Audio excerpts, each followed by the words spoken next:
Councillor Lucas, say something, please. Why? Testing my mic. This isn't working. Testing. Okay. Thank you. I'm going to have to do without headphones tonight. They don't seem to be working. All right. Do we have a quorum? Yes, we do. So we are resuming the regularly scheduled Public Safety and Transportation Committee meeting, this time without all our friends from Public Facilities. Our first item is number 7523, requesting authorization to bring the city's ordinances relating to special officers, i.e. retired police officers, in conformance with the state law. Her Honor the Mayor requesting authorization to bring the city's ordinances relating to special officers, retired police officers, in conformance with state law governing the Massachusetts Peace Officer Standards and Training. And my colleagues will recall that that is the police reform passed in 2020 at the state level, which Chief Carmichael has briefed us on a number of times. And for this part of the meeting, we are joined by committee members, Councillor Lucas from Ward 2, Councillor Markowitz, also Vice Chair from Ward 5, Councillor Malachy from Ward 3, and myself from Ward 5. Oh, and Councillor Lipoff with your camera off. I didn't see you. Councillor Lipoff and Councillor Grossman from Ward 7. And Councillor Grossman and Fan from Ward 7. It's good to see you both. All right, great. So we've got more than a quorum here.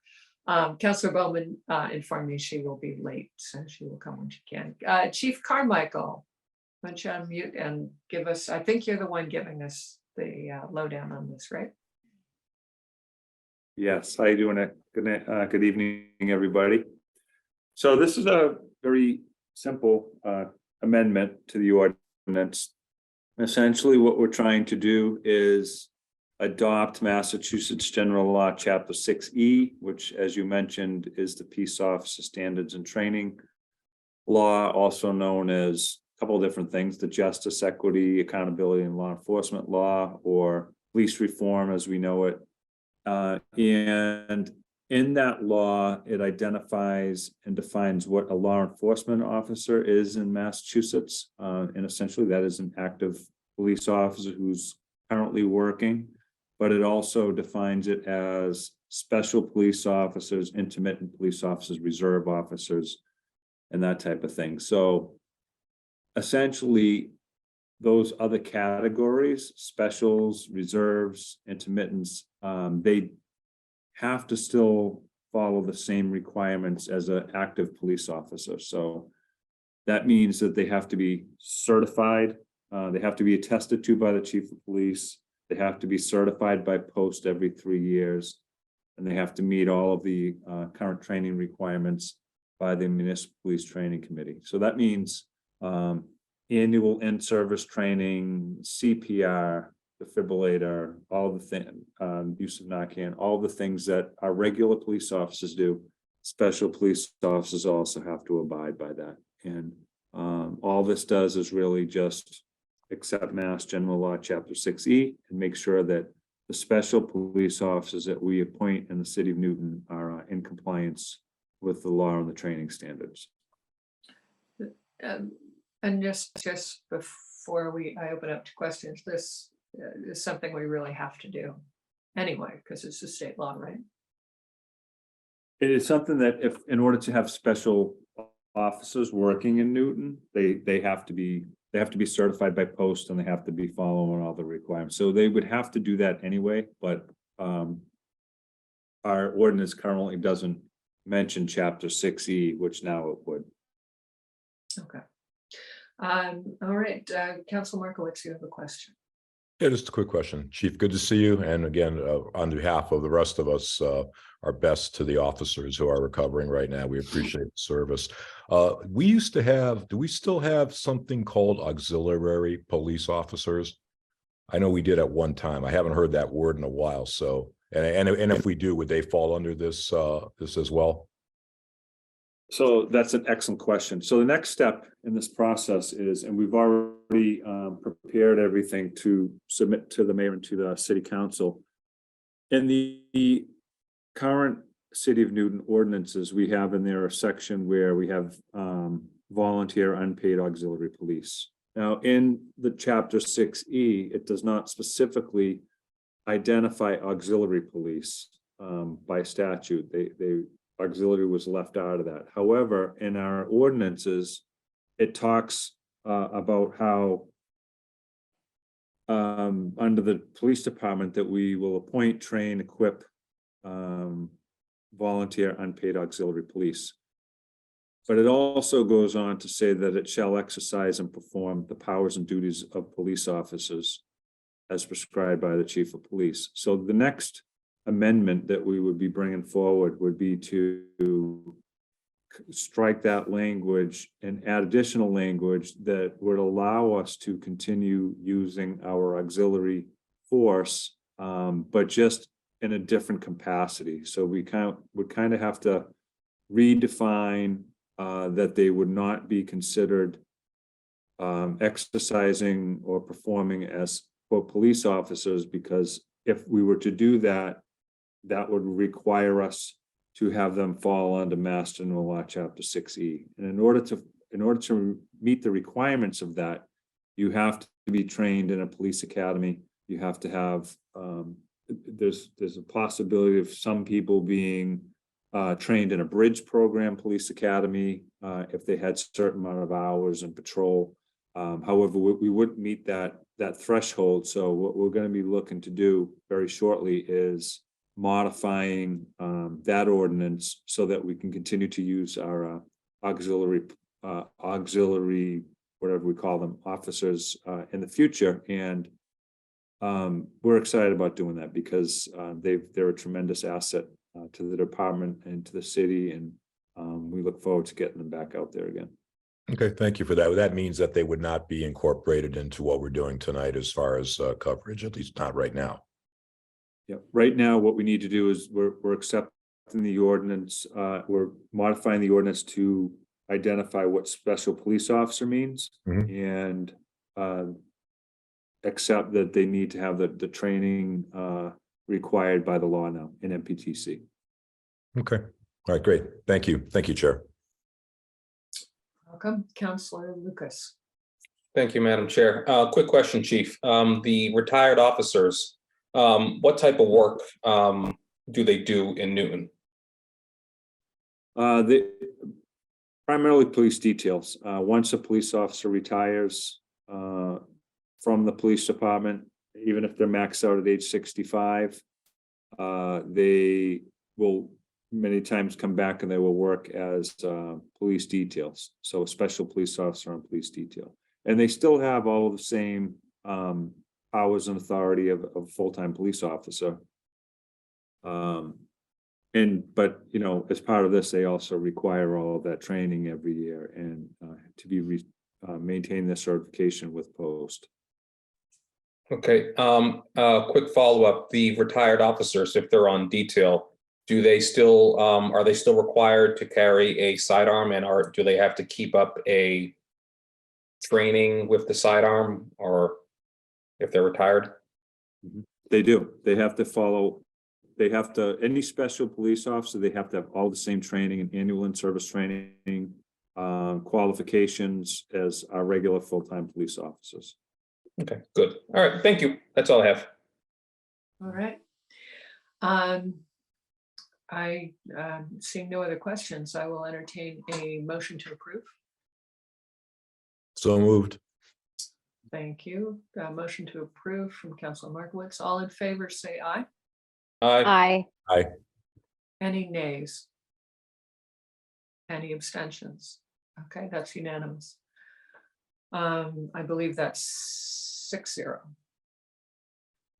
All right, our next item is, thank you very much, Chief Carmichael.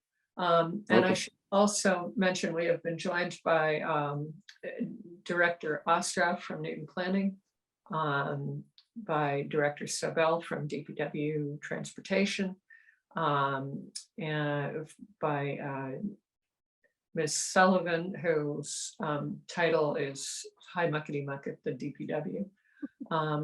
and I'm forgetting what it is exactly, sorry. You can correct me. And former director Friedman. So our next item is number 8623, acceptance of 190,000 from MassDOT's Community Transit Grant Program, SFY 23. This is grant funding from MassDOT's Community Transit Program, SFY3 for Newton in Motion, also known as NUMO, Senior Transportation Microtransit Program. Who is presenting? I hope I'm Nicole is on. Oh, great. Yeah, I'm happy to. I'm having a computer issue, so there's no video for some reason, even though I'm on video. So I am We so can all use our imaginations. okay. Hey, so Community Transit Grant Program, that's a grant that we have had, we apply for annually, we receive funding annually. And it is specific to the senior portion of NUMO, and it is for operations. And it's a rare operations grant, and we've been fortunate to get it every year. So this year it's 190,000, which is a little bit more than usual. And I usually check in to find out what the right amount is here. Oh, that's great. Do I have any questions from the committee? Councillor Lucas, followed by Councillor Grossman. Thank you, Madam Chair. This is a bit of a strange question. Maybe I'm reading too much into it, but let me just go up to the top of the agenda. It's docketed as in a grant funding from Mass DOT's Community Transit Grant Program. I guess that's supposed to mean FY23 for Newton in Motion, NUMO, Senior Transportation. But NUMO is used not just by seniors, it's used by lots of people. So forgive me, why are we using the word senior? Am I reading too much into it? No, the grant is really for seniors. When you look at the requirements of the grant, they want to be funding programs for seniors, vulnerable users, I think sometimes users with accessibility issues. In the case of NUMO, when we fund it, the invoices for a portion go to the senior center, and they're paying those invoices, and for the all ages is going to the city. It's kind of semantics, but we do keep track on our end, and that actually makes it really easy for this grant. We also, at any point, can see how many seniors are taking the trips versus all ages people. And even though for economies of scale, it's one system, the seniors have built in some advantages in their service. So they can actually pre-schedule for medical appointments where general population doesn't have that. They can go to medical appointments just beyond the borders of our city, which all ages users can't do. They get door-to-door service automatically instead of corner to corner. And they also get weekend hours, 9 to 12. Okay, thank you. I just wanted to clarify on that. And I've never used NUMO before, but what is the, forgive me, what is the age minimum? 13. No, for the seniors. Oh, not 13. No. I think it's 60. Let me. You have to at least be a senior in high school. Yeah, I'll find out in 2 seconds for you. Okay, But, all right.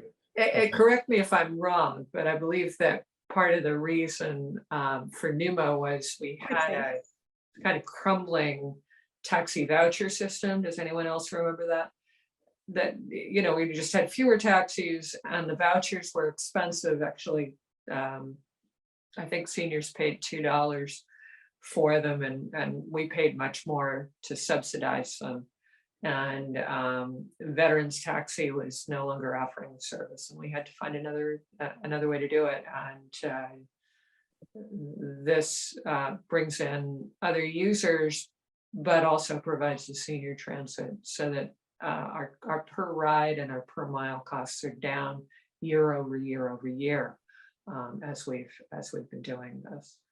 Okay. Please Yeah. continue, Counselor Lucas. That was my question, just what is my last question, what was the minimum age? But if you don't have that off the top of your For seniors at 60, I just looked it up. 60, thank you. Zero. Us seniors are getting younger and younger all the time. Counselor Grossman. Thank you, Madam Chair. So my recollection was that Numo started as a senior-only service. And in fact, Ms. Friedman, don't we have two separate contracts with two different periods of time? One for the senior portion of services and one for the all ages portion of services? So the first answer to your question is yes. Numo started in July 2019 as a senior-only service. In 2021, we expanded to be a citywide service. The original contract for the senior services is now, what's the word? I don't know. We basically passed the 3 years for that first contract. So they're now part of the same contract that the city is on. So there's now one contract for Numo for both the senior and the all ages, which is how we always envisioned it would be. Got it. No, I appreciate that. I just remember at some point with the different funding requests, seeing the two different time periods of the contract. So that's helpful to know. Yeah, that so they're the now same one now. contract and in a better rate too. That's also good. My only other question was, we've had a number of items for funding of Numo this within the last couple months, and on a number of occasions, you and other colleagues from the planning department have mentioned the intent to have a docket item or some sort of presentation to the council about where we stand with Numo and its financing. And I haven't, heard further information about it. So I just wanted to see if that was still part of the plan. And if so, when do you think we can expect to? I have a presentation. I have a presentation ready to go. So I guess I'm waiting for someone to docket it, and then I'm happy to present anytime. Okay, good to know. I think in my role, I shouldn't be the one to docket it anymore, though. but happy to make that happen. Its presentation is written, so. All right. I will Appreciate docket- it. Thank you. Don't have one on the docket yet. Maybe- Councillor Downs, let's docket that as a committee. There's a Yeah. lot of people that would like to see that. We're looking for great justification to continue to fund that through different sources, including there is, I'm sorry, I didn't raise my hand, but That's fine. I think that there's some contention going on from a few on land use that do not appreciate steering some Numo money through our special permitting process to Numo, and they're looking for a justification of this service, and I'd love to finally bring that to the table. I would too, but I perhaps Ms. Moore, you can look and see if we already have a docket item to that effect. It wouldn't be from this committee, but I believe there is one already, and just finding it will be the challenge. I think there may be one, yeah. Yeah, so if there is one, let's not double the work. Let's just tackle that one and schedule it. And I'm happy to work with our regular clerk, Ms. Delaney, to put that before us if it's not docketed yet for PSNT, I will make it part of that. All right. I see Mr. Ostroff, Director Ostroff. Thank you, Madam Chair. I wanted just to take a second to acknowledge Nicole Friedman's amazing work in securing funding, not so much as to steal any thunder from this presentation that she's developed that will be shared, but that her ability to leverage grants, not just for Numo, but since we're talking about Numo, as you're accepting tonight, and in many other sources, it's what really made this program possible. And there'll be more about that, but I'm honored to have her staying on staff in a small capacity just to help manage this and a couple of other things.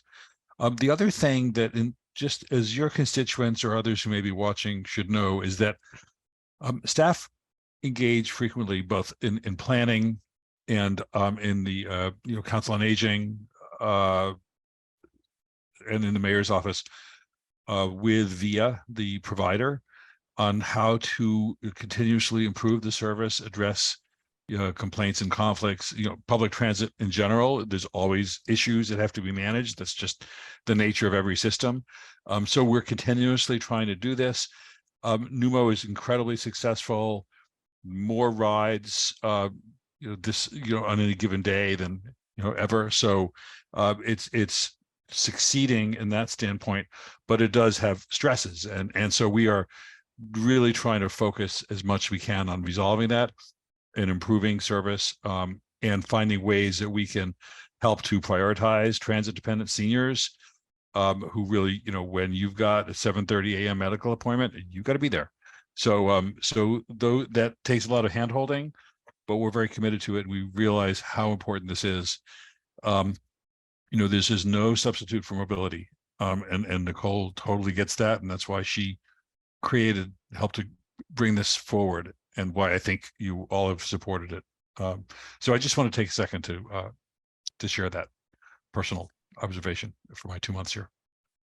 Thank you, and thank you for reminding us of just how amazing Director Friedman is, and much great work she did for the city.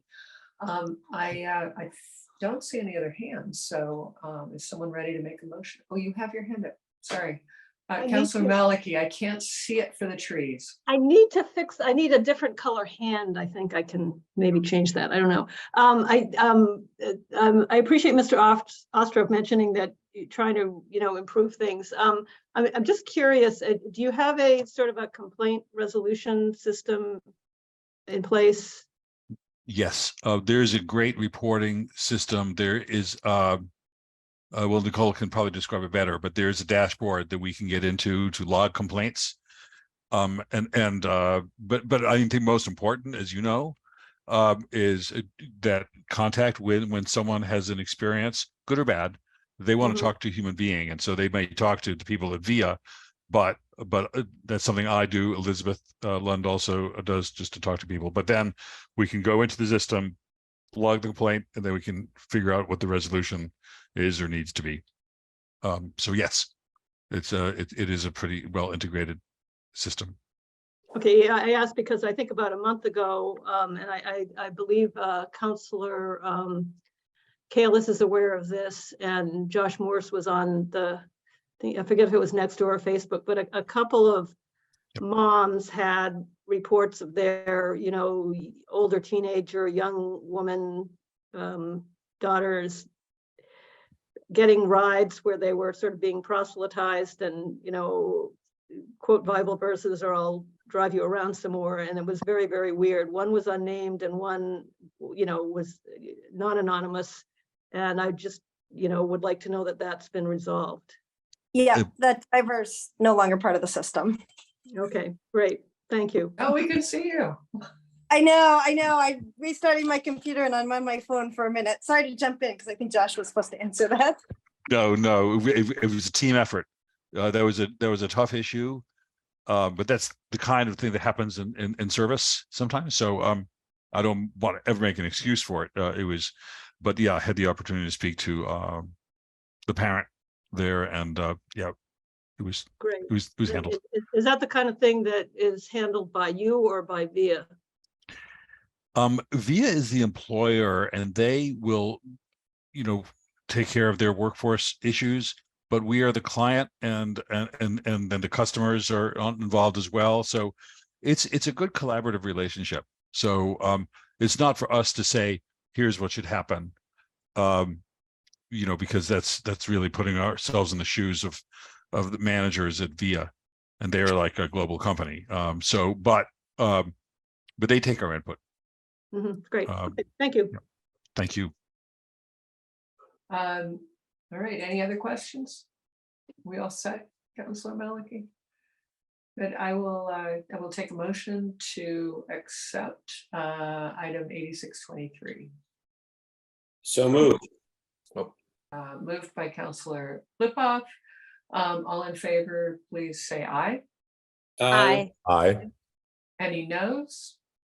Any abstentions? All right, we've got that unanimously. Our next item is 8523, acceptance of $712,459 for MassDOT Community Connections Program. Or under the mayor requesting authorization to accept and expend the sum of $712,459 in grant funding from MassDOT's Community Connections Program FY 23 to 25 for the Newton in Motion NUMO microtransit program. So I could take this one as well. Community Connections Grant is actually for new services. They don't like to necessarily fund operations. Interestingly, we had a Community Connections Grant for $571,000 for FY 21 to 23. And I applied again in 23 to 25 because we were making some new service changes. One was adding vehicles. Number 2 is transitioning to electric vehicles.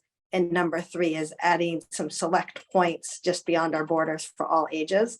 And that includes Watertown Square, the Waltham Commuter Rail Station, the Leo J. Martin Golf Course.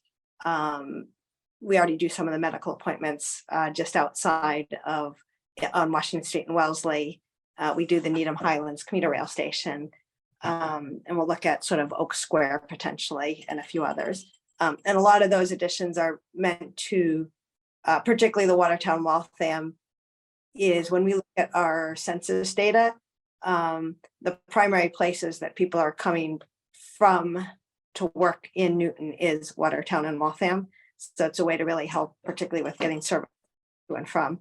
And I was trying to think of some expansions that are, these are still trips that are always going to Newton. You're not really going to be, we're not serving people going from Watertown to Waltham. It's about getting to and from Newton still. And I was trying to think of what will get us, generate the most trips, be the most useful, but not really add, significant costs. Great. I'm looking at the application. Looks like it's federal funds. Is that correct? Is it FWA or FTA? I can't remember which it is. Whatever. Yeah. But this is exciting. This is excellent. Anyone from the committee have any questions? If not, I will take a motion. So moved. Okay. And thank you for getting this. Thank you for getting this money. It's always great to get money for this stuff. So well done. Yes. Thank you. Makes other decisions easier. Thank you. I know. I have a motion from Councilor Markowitz to approve. All in favor, please say aye. Aye. Any opposed? Any abstentions? All right, that's unanimous. Ms. Moore, I believe Councilor Bowman is trying to join the meeting. And our next and final item is 7723, discussion of short-term prevention strategies at Crafts, Abermile, and North Street. Several councilors requesting a discussion of possible short-term prevention strategies at Crafts, Abermile, and North Streets and surrounding areas to address safety and recent crashes. I was one of the doctors, along with Councilor Bowman, Malachy, and Lucas on the committee, to start to address what we were discussing was felt to us like a rash of crashes in this area, and Councilor Bowman and Leary and no, I think it was Councilor Leary and I and Jen Martin from St. Francis School went and observed regular morning behavior at about the time of the day does drop off. And things get pretty crazy out there. And I know we have a road safety audit, and I know there are plans to make this intersection safer and to make parts of Albemarle, just south of these intersections, a lot safer. But you know, some of the behaviors we observed there and some of the crashes we are seeing there lend a certain amount of urgency to doing something similar to what the city did around Elliott, Ellis, and Watertown Street, and in Wobbin Square, when somebody sent in a video about you know, drivers trying to pass on the right and nearly hitting school children in crosswalks.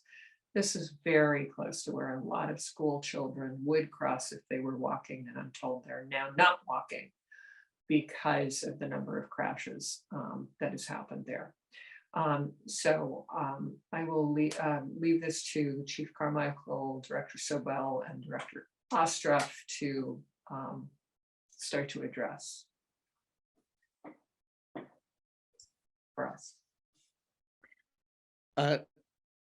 Sure. You want me to go first or Jason?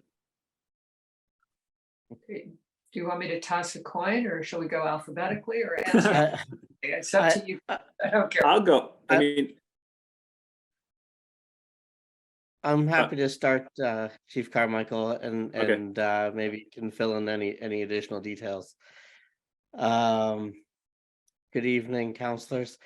Good evening. So Counselor Downs, thank you for that summary.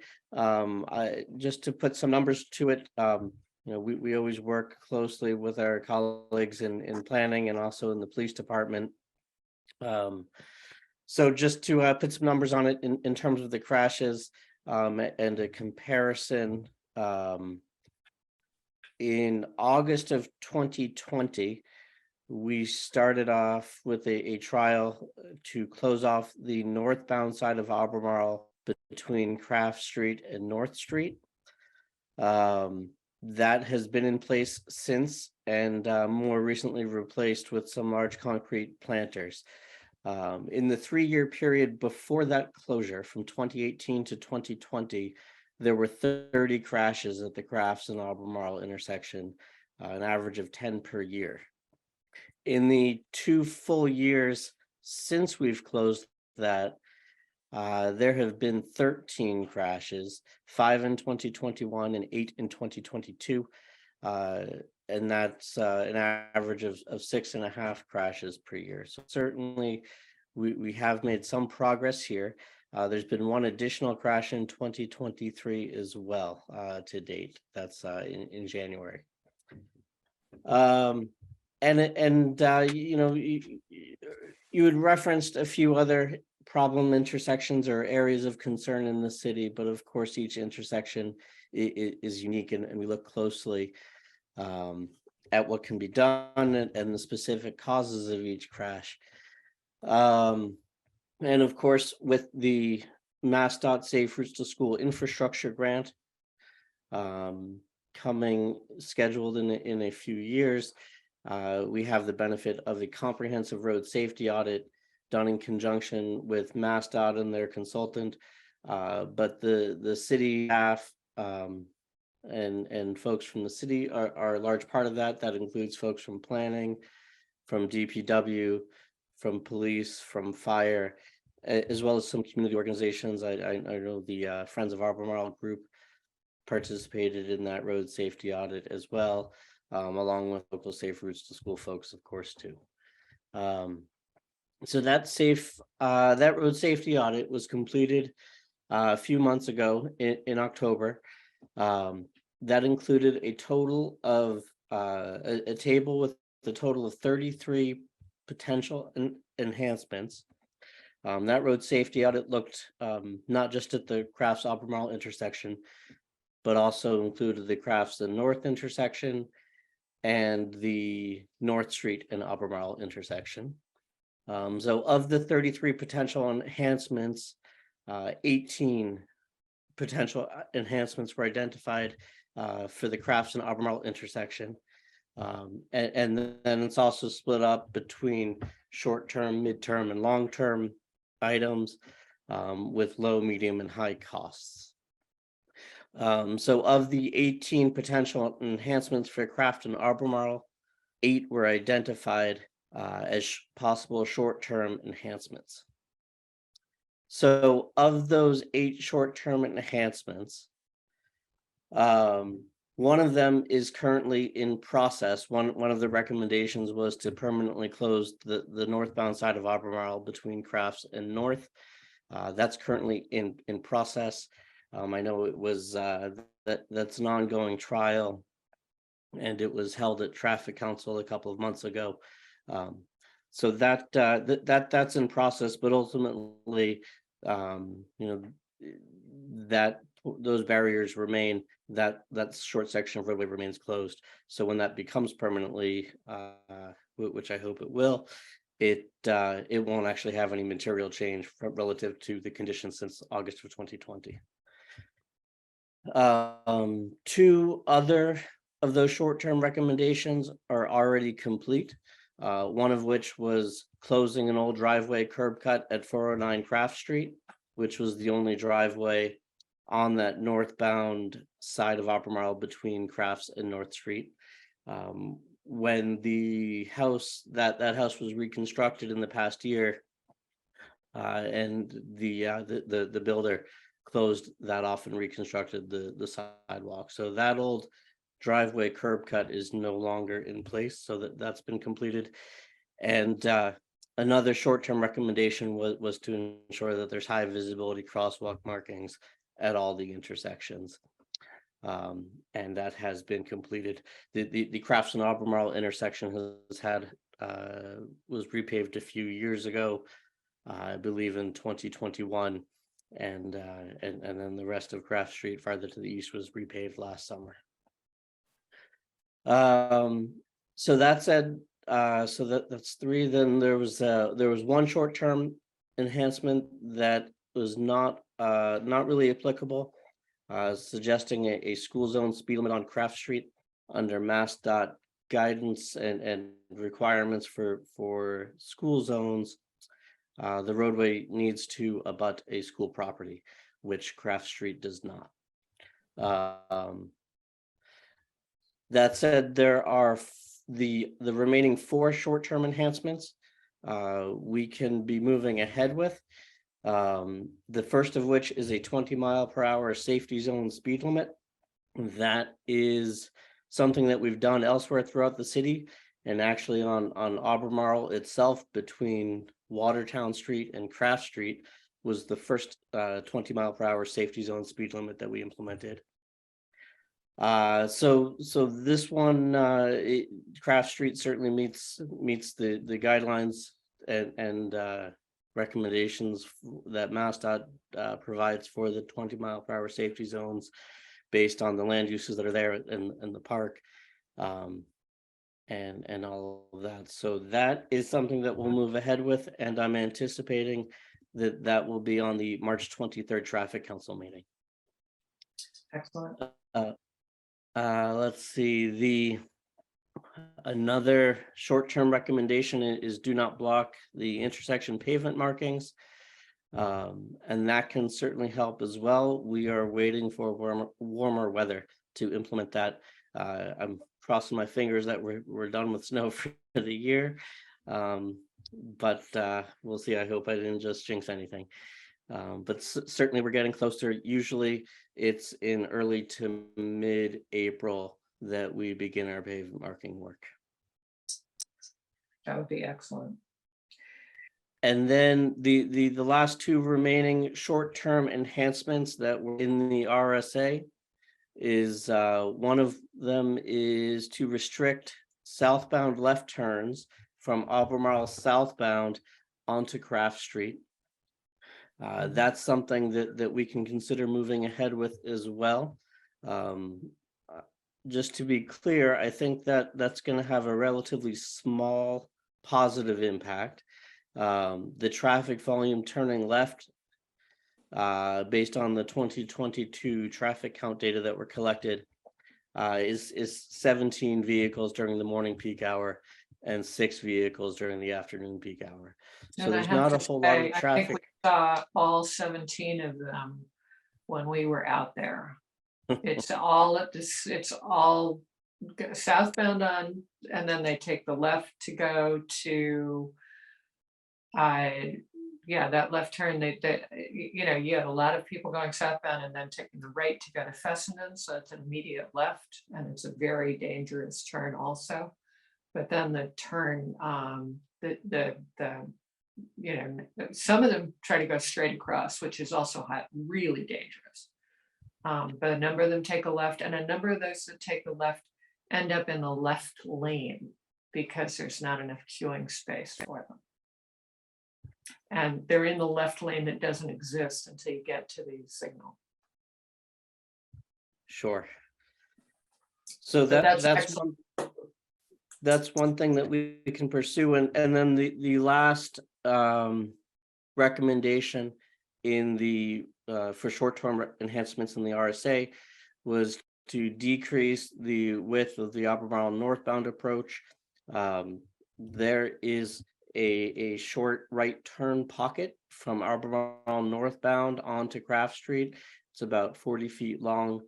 The concept plan that Neighborways had developed in the past year or two had recommended closing that. That's something that we can work closely with Newton Fire, making sure that we're not going to be impacting any response times and that their vehicles will be able to make the turn. But that's something that we can likely implement ahead of the full implementation of improvements on Albemarle itself, which is planned for this summer. In addition to the recommendations from the road safety audit, in one of the midterm suggestions, not necessarily short term, was to take a close look and evaluate street lighting. We haven't put up any new streetlight poles, but in the first week of February of this year, about a month ago, we did make some streetlight improvements. We rotated an orientation of an existing streetlight fixture, as well as adding a second streetlight fixture on one of the existing wood utility poles on the southeast corner to help better illuminate the crosswalks. Jason, if I could just quickly add that was at the request of we had a meeting with the Friends of Albemarle group, and they raised a couple of those issues about lighting, and it was very, very helpful. And I think within a week or two, the team, Jason's team, and DPW made those changes. So that was very helpful observations from local residents. Excellent. And then the last thing I'll mention that again wasn't necessarily a specific recommendation from the RSA, but looking at I'll say the 9 most recent crashes, the 8 from 2022 plus the one this year. So of those 9 crashes, 4 of them involves sightline issues between southbound vehicles on Albemarle and eastbound vehicles on Craft Street. And it looks like one of the issues there is behind the sidewalk on private property, a row of bushes and shrubs. I've been talking with our colleagues in the planning department. It looks like there is in the zoning ordinance something that gives us the ability to require the homeowner to either move them back or lower them. So I don't have a definitive answer on that yet, but it is something that I am reaching out to and working with the planning folks to get clarity on that process. But certainly improving the sight lines on that corner could be a good positive safety benefit as well. Excellent. Chief Karma, does that wrap it up for you? Mr. Sobel? Yes, that wraps it up for me. I'm happy to answer questions, or if Chief Carmichael would like to add anything. Why don't we start with Chief Carmichael? Sure, thank you. Well, from our perspective, we've been doing a lot of directed patrols down there. Captain Doucette from traffic and Captain Walsh from patrol have been very accommodating as far as giving us some additional focus on that particular stretch. I'll say that out of the last 14 months, so 2022 and the first couple of months of 2023, we had 9 crashes that we had taken reports on, and out of those, 5 of them were making those left turns that you were talking about. So that's been most of the crashes. The other 4 2 were rear end crashes where somebody was stopped waiting to take a turn, and 2 were bicyclists. One was more of a bike versus vehicle that hit a truck, and then the second one was car versus bike. From and the other thing is important with the dynamics of crashes that happen. And if you recall, we used to call it an accident, and we no longer call it accidents because that implies that there's nobody in particular that was at fault. Now we use the word crash, which kind of tells us that the outcome is preventable.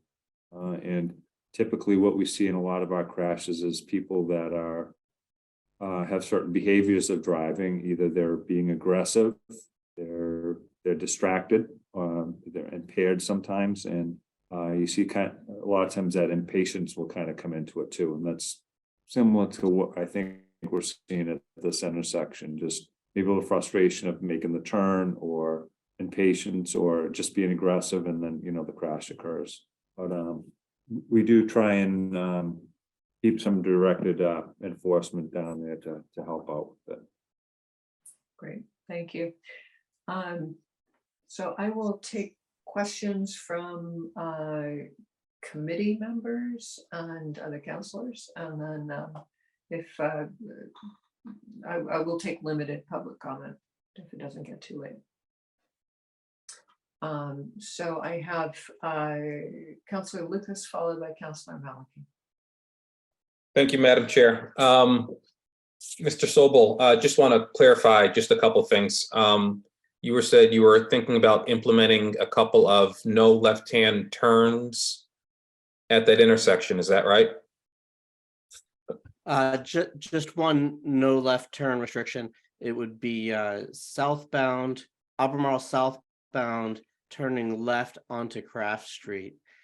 And it's not a large volume of traffic, as we were talking, 17 cars in the morning based on the counts last year, and during the morning peak hour. And what I think is happening is that folks on North Street just may be getting frustrated at waiting for the traffic light at North and Crafts, and take the right onto Albemarle and then left onto Crafts. Although I think you're right that they're cutting that corner, but very often I was there observing that one morning, and it's just that one morning, but I saw very little queue on North, and people were taking that movement anyway, which was interesting because I was watching for them, thinking it was going to be, that North was backing up, and it wasn't. Sorry, go ahead. So if I understand, if they're traveling south on North Street and they want to cut through and avoid that light there, you want to put a no left turn so they can't turn left. Is that right? Or is that correct? Yes, that is correct. Yeah. All right.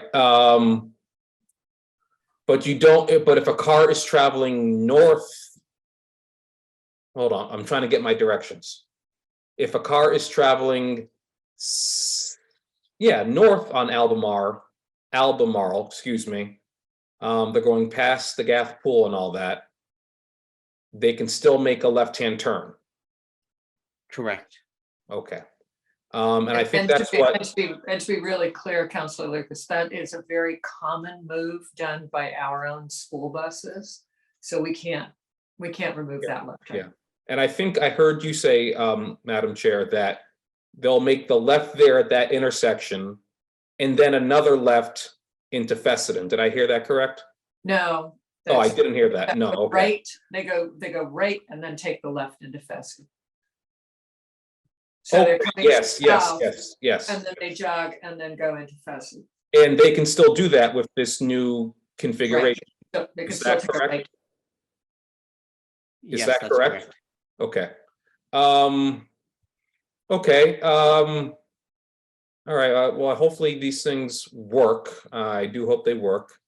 I don't travel through this intersection during peak times, so it's not part of my daily commute. But part of my daily commute is through Watertown. And I do go through, at least, I think I go through one school zone on Mount Auburn Street, and they have the flashing signals saying you're in the school zone 20 miles per hour. And sometimes, not every time, but sometimes there is a police officer out there, and I do see them pull over people. Chief Carmichael, this is going to be directed towards you. Do you pull over? Do your officers pull over aggressive drivers or drivers that are going above 20 miles per hour in that particular intersection during peak times? That intersection, to be clear, Councilor Lucas does not have a 20-mile-an-hour limit yet. Okay, but there is still a speed limit there.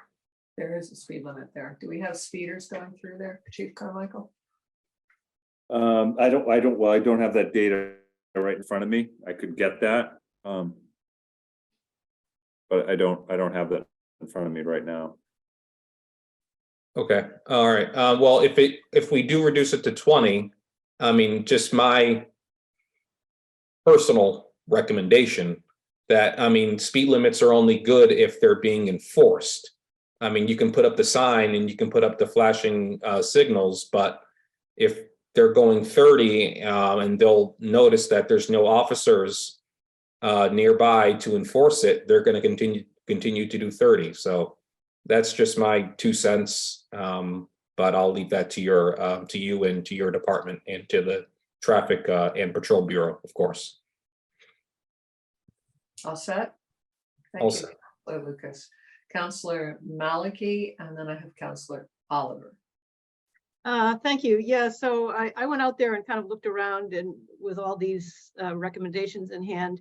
I agree that bank of arborvitae on the corner of Albemarle and Craft Street is a real hindrance to visibility. And I think clearly if it were a fence, it would not be legal. And it's puzzling in a way that you can do with a hedge what you can't do with a fence, because he's still, even eliminating the left-hand turns at that point, you still got, it looks like from the volume charts, basically as many people going across straight down Albemarle South as we're turning left. So what are the odds of you being able to sort of have those shrubs move back? So I don't think that that's quite accurate, Councilor Maliki. In my time on council and before, we've been able to get bushes trimmed if they obstructed sight lines. I think this is the first I've heard of it. So I think the first call would be to ISD, who do the fences, and I believe also can make a determination on the shrubs. Correct me if I'm Well, wrong. it's not a fence, it's only the arborvitae, but they're planted right up to the sidewalk, and it's not like they're growing over the sidewalk. But Right. because of the sharp angle, it really inhibits the visibility. If I may just respond to that, Councilor Maliki, just to provide some specific clarification. In reviewing the zoning, I was aware previously of the specific rules about fences on corner lots and the concern about restricting sightlines. So in reviewing the zoning, the current zoning ordinance, there's a section in the setbacks that says, in no district shall any obstruction to the view which constitutes a traffic hazard be allowed within the required setback lines.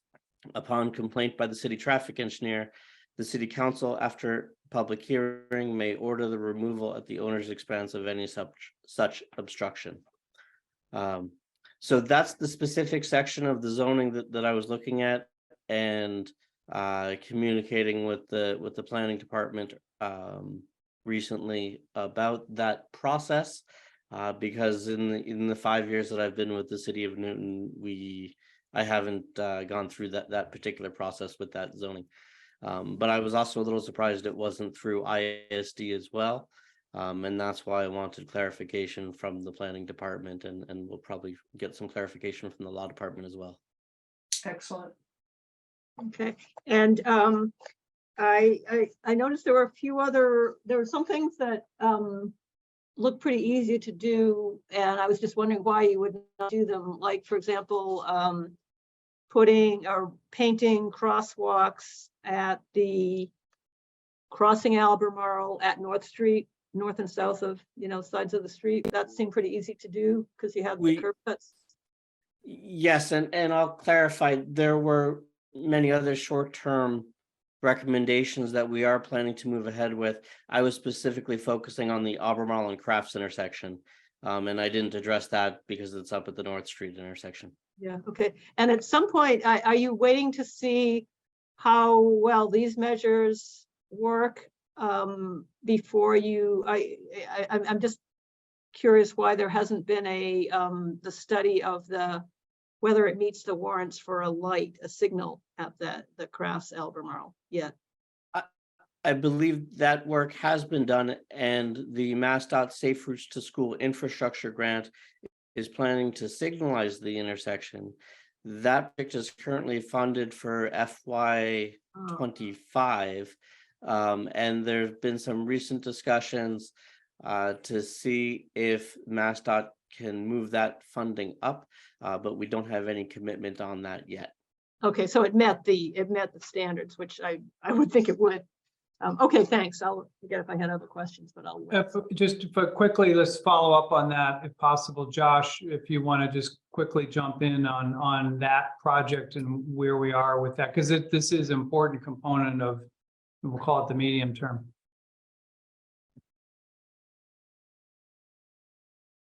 Thank you, Jonathan. Yes, councilors, we are in touch with Mass DOT. They are actually meeting and discussing it this week. I wish we had something more definitive, but anything we can do to accelerate this work, we will do.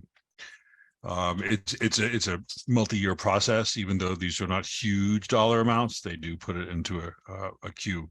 So there's a design, the road safety audit and the design work, and ultimately advertising and construction. So if we can get this done fiscal 24, which starts July 1st, that would be great. And we will be reporting back the minute we get an indication about this. And I believe the plans for that project are on the planning's transportation website, I believe. So if you're looking for any of that, Councilor Malachy, Great. It might be there, yeah. Yeah, I'll review that and make sure that we're up to date there. Great. For the next couple of days. Thanks. Super. Thanks so much. Thank you, Councilor Malachy. Councilor Oliver? Great, thank you, Madam Chair. I'll be brief because I did miss the onset of the dialogue on this topic, but in perhaps contrast to Councilor Lucas's comment, this is literally 3 blocks from my home. I pass through this intersection far too frequently for my taste or preference as a pedestrian, as a bicyclist, and as a driver more frequently, frankly. It seems to me that there are 2 real significant challenges that happen at different times of the day, and they're completely opposite from each other. Speeding does not happen in this intersection very frequently, except very early in the morning or late at night, because it is always full of cars. There's no possible way to speed through here. Anywhere between, I would say, 7:30 in the morning and 7 o'clock at night, and even later when it's later because of all the sports activities going on at Fest and at Albee. Now the opposite happens, right? As I'm sure NPD can attest to, when there is no traffic, speeding is crazy through this particular area. I'm not quite sure why, but cars coming, up and down Craft Street do tend to, I'm not sitting there with a speed gun by any means, but it's pretty obvious to me they're exceeding the speed limit handily. And I would urge that we do migrate to some sort of active measures here as soon as we can. If there's a light coming to this intersection in FY 25 or 24, gonna help. It's gonna slow everything down. It's not gonna help the frustration part of it, but it's certainly gonna slow things down. All for it. And I know that, some of the committee members that were part of the study that was included in our packet, neighbors of mine are going to be ecstatic to kind of hear this progress as well. So thank you very much. I really appreciate the attention to this intersection. It really does deserve, to have a bright light shown on it, pun intended, but thank you. Very good. It's 9:21. Mr. Evans, if you will identify yourself and unmute, and please state your name and address, and I will give you 2 minutes. Thanks so much. Dan Evans, 24 Maynard Street.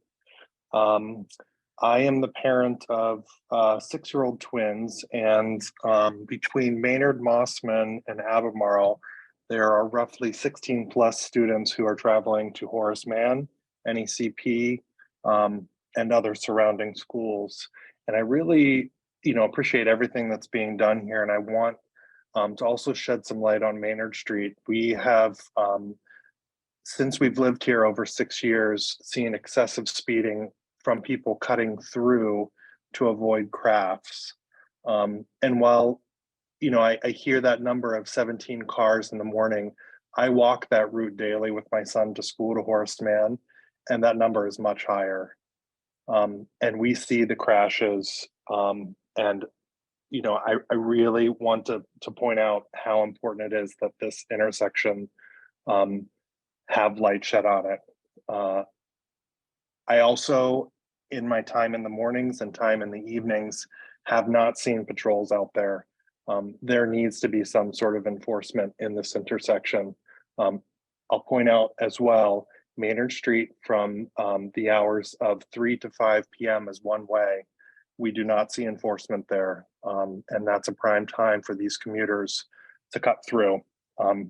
It's also the case in the morning, but we see it at night as well. Thank you. Thank you. Yeah, and I'd also heard that a number of parents have stopped walking their children through this intersection altogether because of the perception that it is just not safe. I wanted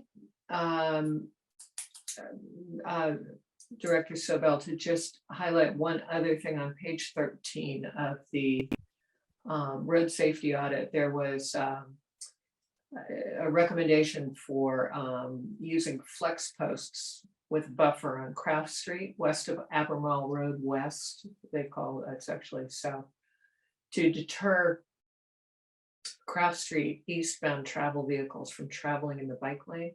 That was a very frequent, actually all of the paint markings, particularly eastbound since it was morning, on Craft Street seemed to be advisory only as far as many drivers were concerned. I saw driving in the bike lane, and I saw driving and particularly queuing in the hashed out area before the left turn lane. So they were creating a third lane where one really shouldn't have been.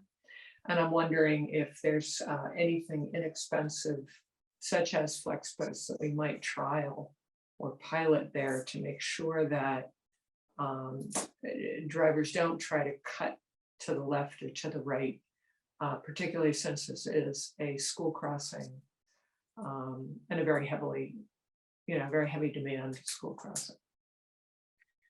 Sure, and in that area, the west leg of Craft Street, the eastbound approach to Albemarle, both from my own observations and from what was discussed at the RSA, and when I say my own observations, I do commute through this intersection twice a day during the peak hours, heading over to the DPW yard on Craft Street. So when eastbound drivers are driving in the bike lane, it is 99% drivers then turning right into Fessenden and turning off of Crafts before they get to Albemarle. So that in particular, I don't think is a major issue at the intersection itself. Certainly it is a concern, and I do see bikers using the bike lane, but that would be part of a larger discussion. It's not something that we can easily put flex posts on, because there is parking on the south side, the eastbound side of Craft Street. So without a change in parking restrictions, we don't want to be blocking off access to that parking lane. But there is a parking lane and the bike lane, and that's what drivers see as a wide area, and then are driving in. Usually their left tires in the bike lane and the right tires in the parking lane, but driving down east until they get to the Fessenden driveway. Yeah, and it is right along Fessenden property. You're not going to see a lot of parking along Fessenden property as a rule. But I would like to investigate that, because this is, if I'm sending my child to a school on Albemarle and along Craft Street, that is a really dangerous move for the driver to be doing, particularly at speed. The other item was not just that to decrease the width of Albemarle Road northbound, where we did see quite a bit of you can even fit 3 cars across if no one's parked at the very last parking spot. Approaching Craft Street. It was also for the one coming southbound, and I did see the left turn, right turn. If you want to discourage a left turn there, one way to do that would be to narrow down that side of the Albemarle approach. Had you thought about that one? Yes, we've talked about that internally a little bit. The southbound side of Albemarle is approximately 18 feet. So certainly it's any narrowing with flex posts is not going to be as dramatic as on the northbound side, where we have the angled parking and the short right turn pocket. But there may be some small amount of narrowing that we can do there. We would, of course, work with Newton Police and Newton Fire, making sure that we're not restricting any emergency vehicles there. And maybe counterintuitively, we may be, if we proceed with something like that, we might be putting the flex posts on the right side of the road, the west side on that southbound approach, and then the right turning vehicles and the folks continuing southbound through across Craft Street would be shifted a little bit farther to the east and a little bit farther from the arborvitae and the shrubs there on the northwest corner. So that might have a small positive impact on the sight lines. But of course, removing that obstruction entirely would have a much greater impact. Yeah, I was thinking also of the, pedestrians in the crosswalk there. And when you can make that right turn quickly, because it is wide, that poses a danger to those who are on foot, trying to get across that road. And so I think you're absolutely right that putting it on the right might actually be the way to do it. Great. Councilor Maliki, I'm sorry, I really can't see your hand. You're gonna have to do this. Yeah, I gotta fix that colored hand. One of the items was a discussion of the I guess the age or functionality of the pedestrian signals at Crafts and North. And is there any plan to do anything about that? Says their lack of accessible pedestrian signals, and I'm not quite sure what makes them accessible, but I did notice, for example, so they don't have the countdown numbers of how many seconds you have, but also I noticed when crossing north, going west to east, heading east, I could hear the audible signal go when it was time to walk, but going in the opposite direction and west to east, I could not even hear the audible signal that there was a walk light. So if I were, blind, I wouldn't have known it was I had the walk signal. Is there something broken, or is that just how it's been and the sound is coming from too far away to hear it? That's a great question. That recommendation in the RSA sort of took the two things, the accessible pedestrian buttons and the countdown ped heads. You're certainly right that the countdown pedestrian signals are not present at this intersection, and in general, it's some older equipment. That said, we do have accessible push buttons everywhere in the city, including this intersection. One thing that we often have to take a look at in these areas is the volume of those signals.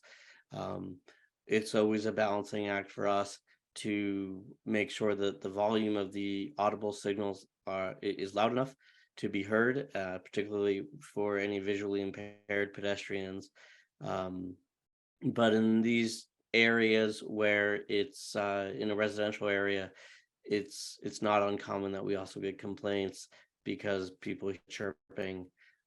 Usually the complaints tick up in the spring and the summer when it's night and people are sleeping with their windows open because it's a nice cool evening, and they don't want to hear the traffic signal chirping all night. So it's certainly something that we can revisit and take a look at and make sure that it's appropriately loud enough to be effective.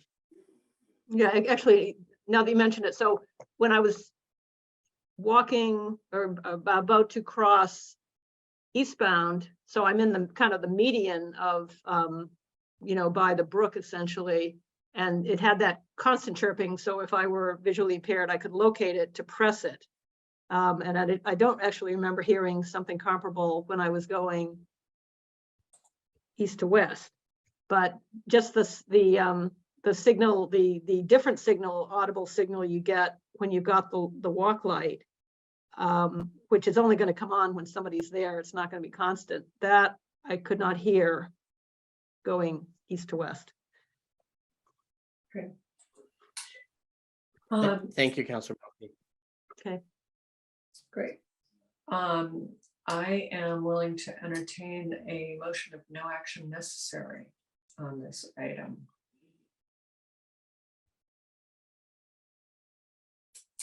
So moved. Director Ostroff, you have your hand up. Yeah, I'm sorry to be late with that. I just want to let the committee know that in the early next week, I'll be in touch with a schedule of where we're at with a closely related project on the Albemarle traffic calming. We're getting some designs back and staff will be reviewing them, and we'll want to brief the council and have a public meeting, but just want to get some information in-house end of this week or early next. But just we're hard at work on that because it's all part of the same complex of issues. Sorry to take extra Yeah. time. That is a very exciting project. I don't know if I don't know if everyone knows about that, but again, Director Friedman, former Director Friedman got a phenomenal grant to make Albemarle from Crafts to Watertown much safer and to deal with part of the issue we've had with parent cars passing school buses that have been stopped and loading children, as well as other safety issues. There'll be accommodations for bicyclists and for pedestrians crossing the creek and getting into the various schools and the athletic fields. So it's a very exciting move. Actually, So we have a motion of no action necessary. All in favor, please say aye. Aye. Aye. Any nays? Any abstentions? All right, it's unanimous. Thank you, colleagues, for a very productive meeting. Thank you, Chief Carmichael, Director Ostrov, and everyone. Have a good evening. Good night. Night. Thank you,